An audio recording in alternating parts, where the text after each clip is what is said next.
Hello అండి, welcome to food express.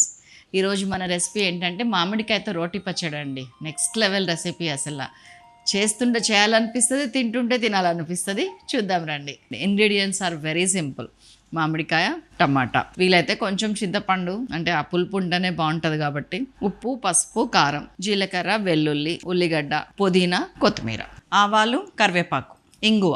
That's all. ఒక pan తీసుకున్నానండి, మంచిగా ఆయిల్ వేసుకున్నాను. ఒక 2-3 టీ స్పూన్స్ అండి. ఈ ప్లేస్లో మీరు నెయ్యి కూడా వేసుకోవచ్చు కావాలంటే. వేడెక్కగానే ఒక 1/2 టీ స్పూన్ జీలకర్ర, ఒక 1/2 టీ స్పూన్ ఆవాలు, కొద్దిగా కరివేపాకు వేసి చిటపడన్న తర్వాత ఒక 1/4 టీ స్పూన్ ఇంగువ వేసేసి తాలింపు మొత్తాన్ని ఒక గిన్నెలోకి తీసి పక్కకు పెట్టేసుకున్నాం. అదే కడాయిలో అదే పాన్లో మళ్ళీ ఇంకొంచెం ఒక 1 టీ స్పూన్ ఆయిల్ తీసుకొని, ఇదిగోండి ఇవి మీడియం సైజ్ మామిడికాయలు 2 అనమాట. వాటి ముక్కలు పొట్టు తీసేసి ఇట్లా ముక్కలు కట్ చేసుకున్నాం. ఇది పెద్ద సైజ్ టొమాటోస్ 2, వాటిని కూడా ఇట్లా వేసేసాను. వేసి కొంచెం ఒక 1.5 టీ స్పూన్ ఉప్పు వేస్తున్నాను, 1/2 టీ స్పూన్ పసుపు వేస్తున్నాను. మంచిగా కొంచెం కలిపిన తర్వాత లో ఫ్లేమ్ పెట్టేసేయండి. దీన్ని ఒక 5-6 నిమిషాలు మూత పెట్టి మగ్గనివ్వాలన్నమాట.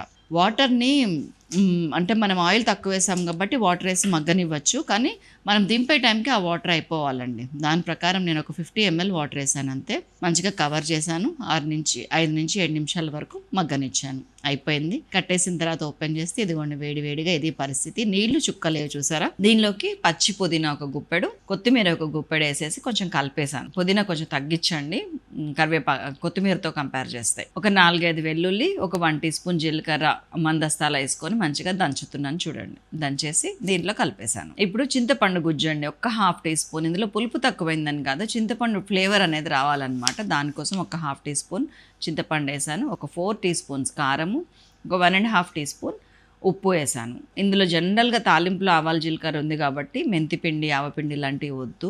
ఎవరికైనా ఇంట్రెస్ట్ ఉంటే ఇక్కడ మాత్రం ఒక 1 టీ స్పూన్ మెంతిపిండి, 1/2 టీ స్పూన్ ఆవపిండి వేసుకోండి. టేస్ట్ కూడా బాగుంటుంది. మొత్తం అన్నిటినీ కలిపి అయితే గ్రైండ్లో పల్స్లో తిప్పండి. నాకు అవసరం కూడా అనిపించట్లేదు. ఇదిగోండి పప్పు గుత్తి తీసుకొని చిదిపేస్తున్నాను. క్రష్ అయిపోయింది చూసారా. ఇప్పుడు మనం మంచిగా ఒక గిన్నెలోకి డిష్ అవుట్ చేసుకొని, మనం ఫస్ట్లో తాలింపు వేసి పెట్టుకున్నాం కదా, దాన్ని తీసుకొచ్చి కలిపేయండి. అదిరిపోయే మామిడికాయ రోటి పచ్చడి నిల్వ ఉండేదన్నమాట. ఇది 10-15 రోజులు ఈజీగా బయట ఉంటుంది. దీంట్లో ఉల్లిగడ్డ యాడ్ చేస్తేనేమో తొందరగా ఖరాబ్ అవుతుంది.